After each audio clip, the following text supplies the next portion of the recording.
ഇതുമായി ബന്ധപ്പെട്ട് അവിടെ 2 പുരുഷന്മാർ വരും പോവും ചെയ്യുന്നുണ്ടെന്ന് മാത്രമേ അറിയാവൂ. അവർ രാവിലെ പോകുമ്പോഴും അവരുടെ മുഖം കാണാറില്ല, ഹെൽമെറ്റ് ഇട്ടിട്ടാണ് ഉണ്ടാവാറെന്നാണ് അയൽവാസികൾ പറഞ്ഞിരുന്നത്. അത്രേ അറിയുള്ളൂ. പിന്നെ രാത്രിയിലായിരിക്കും വരുന്നുണ്ടാവോ അറിയില്ല. എന്തോ ഒരു ദുരൂഹത ഉണ്ടല്ലേ മൊത്തത്തിൽ. അതെ, അവിടെ എന്താണ് ജോലി ചെയ്യുന്നത് നമുക്ക് പിടിക്കാൻ പറ്റിയില്ലല്ലോ. ഇത്രയും വലിയ ഒരു വീട്ടിൽ ഒരു വീട്ടിൽ ഇത്രയും വലിയൊരു സ്ഫോടക ശേഖരം സൂക്ഷിച്ചു വെച്ചിരുന്നു എന്ന് പറയുമ്പോൾ അതിലൊരു ദുരൂഹതയുണ്ട്.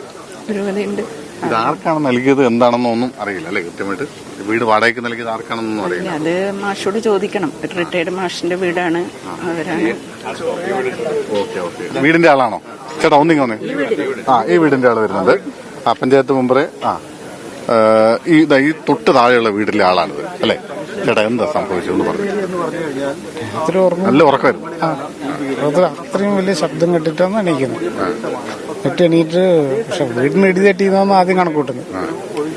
വീട്ടിൽ നിന്ന് ഇറങ്ങി പുറത്തെല്ലാം പരിചയമാകും. വീട് നമുക്ക് മുകളിലത്തെ വീട് പൊളിഞ്ഞിട്ട് അതിന്റെ മരടക്കം ഇവിടെ വന്ന് വീണിട്ടുണ്ടായി. അതുകൊണ്ടിട്ടാണ് നോക്കുന്നത്, മുകളിലത്തെ വീട് നോക്കുന്നത്.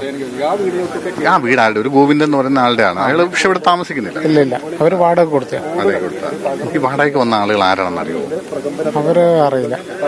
സ്വാഭാവികമായിട്ട് തോന്നുന്നൊരു സംശയം എന്ന് പറയുന്നത് നമ്മുടെ ഒരു നാട്ടിൻപുറമല്ലേ, ഈ നാട്ടിൻപുറത്ത് തൊട്ടടുത്ത വീട്ടിലുണ്ടായിരുന്ന ആളുകൾ ആരാണെന്നൊക്കെ നമ്മളൊന്ന് അന്വേഷിക്കാൻ അവര് നമ്മളെ മുന്നിൽ നിൽക്കുന്നില്ല, ഫേസ് ചെയ്യുന്നില്ല. അവര് രാത്രിക്ക് വരും, വേറെ ഏതെങ്കിലും സമയത്തെല്ലാം പോകുന്നല്ലാണ്ട് അങ്ങനെ കണക്ഷൻ ഇല്ല. അതുകൊണ്ട് തന്നെ അതിനകത്തൊരു ദുരൂഹത തോന്നുന്നു അല്ലെ? ഈ ഒരാൾക്കൊരു ബൈക്ക് അപകടം ഉണ്ടായെന്ന് പറയില്ലേ കഴിഞ്ഞ ദിവസം? അയാളെ അറിയുമോ നിങ്ങൾ? അന്നാണ് അയാളെ കാണുന്നത്. അന്ന് ഞാൻ അയാളെ ബൈക്ക് എടുത്ത് വെച്ചു കൊടുക്കാൻ കൊണ്ടുപോയപ്പോ അയാളാണോ മരിച്ചതെന്ന് സംശയമുണ്ട് അല്ലെ? അയാളുടെ കാലിന്റെ അയാളെ കാലിലെ ഡ്രസ് ചെയ്ത് കണ്ടപ്പോ അയാളൊന്ന് മരിച്ചത്. വേറെ ആളുണ്ടോ എന്നുള്ളത് അറിയില്ല. ഇപ്പം മാറ്റുന്നതിനുള്ളിലുണ്ടോന്ന് അറിയില്ല. നിങ്ങളുടെ വീടിനൊക്കെ നല്ല ഇത് പറ്റിയിട്ടില്ലേ? ഉടനെ പോയി സീലിംഗ് എല്ലാം പോയിട്ടുള്ള ജനലിന്റെ ഇതെല്ലാം പോയിട്ടുള്ള. നമുക്കൊന്ന് താഴേക്ക് ഇറങ്ങിക്കാം. ഈ റോഡിലേക്ക് ഇറങ്ങിക്കോളൂ. അതായത് ഫയർഫോഴ്സിന്റെ വാഹനം ഇങ്ങോട്ടേക്ക് വരുന്നുണ്ട്. നമുക്ക് അതുകൊണ്ട് തൽക്കാലത്തേക്കൊന്ന്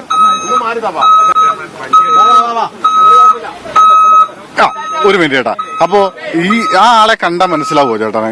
അന്ന് അപകടം ഉണ്ടായ ആളെ കണ്ടാ മനസ്സിലാവോ? ആളെ കണ്ടാ മനസ്സിലാവും. 2 പേരാണ് സ്ഥിരമായിട്ട് ഇവിടെ വരുന്നത് അല്ലെ? 2 പേരാണ്.